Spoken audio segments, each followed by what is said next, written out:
Minabuti kong sumulat sa iyo, mahal na Teofilo, ng isang maayos na kasaysayan ng mga naganap sa amin upang lubusan ninyong matiyak ang katotohanan.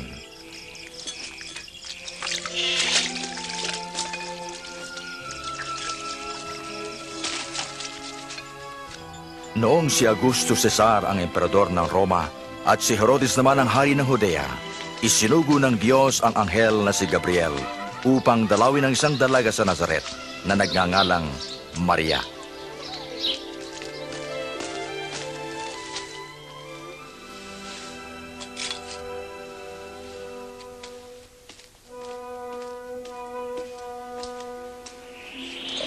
Huwag kang matakot, Maria, pagkat kinalulugdang ka ng Diyos.